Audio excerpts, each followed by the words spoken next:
नहीं, सनातन की ठेकेदारी पूरी के भारतीय जनता पार्टी, राष्ट्रीय स्वयंसेवक संघ और बीजेपी के मुख्यमंत्रियों ने ले ली है। बाकी देश में कोई बाकी विपक्ष का कोई नेता सनातनी नहीं है।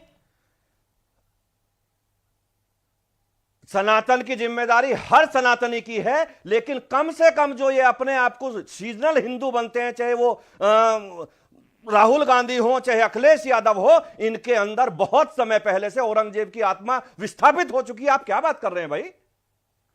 नहीं तो एक बात बताइए ना, एक तरफ बंगाल में का कोई कतरा नहीं बचा है।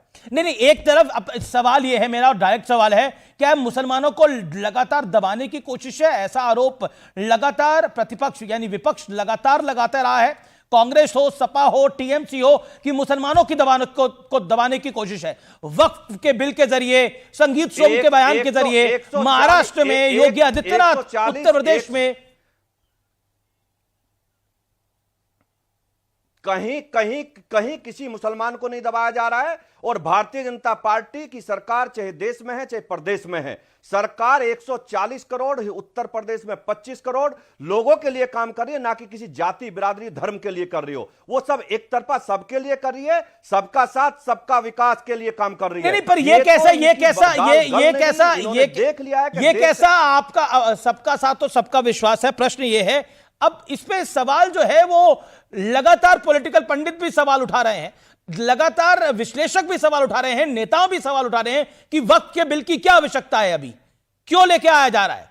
और इसके all India Muslim personal law board में कार्यक्रम था जिसमें अखिलेश, जिसमें सपा भी गई, कांग्रेस भी गई, तमाम नेता गए, टीएमसी भी गई, तमाम नेता गए, लेफ्ट भी गया। अमीश भाई, आप वो कह रहे पास करके दिखाए ये सरकार बीजेपी। बात मत करिए, हमसे आके पूछिए।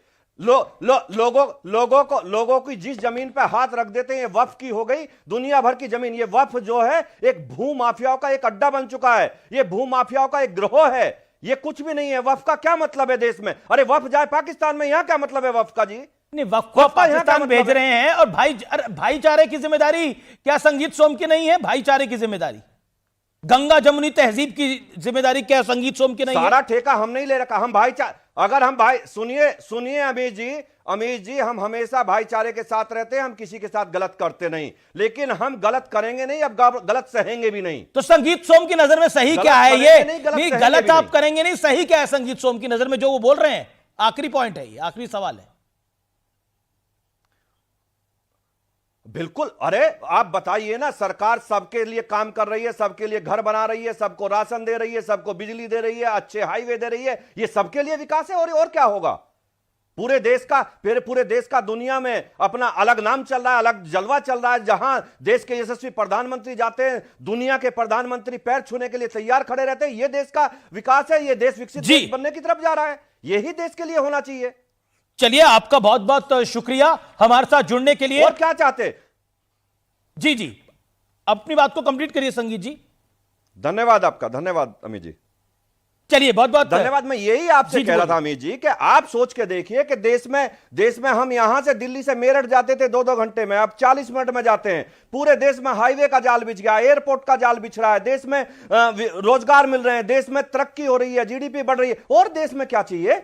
देश में इसे ही विकास कहते हैं, सबका साथ सबका विकास, यही होता है। और जब देश में सड़कें बनेंगी, बिजली आती है, तो वो किसी एक के लिए नहीं होती। एयरपोर्ट बनता है या रेलवे, नई रेल चलती है, तो वो किसी एक के लिए नहीं चलती, वो सब धर्म के लिए, सब लोगों के लिए चलती है। बहुत बहुत शुक्रिया संगीत सोम हमारे साथ आज न्यूज मेकर हैं, हमारे साथ जुड़ने के लिए बहुत बहुत धन्यवाद।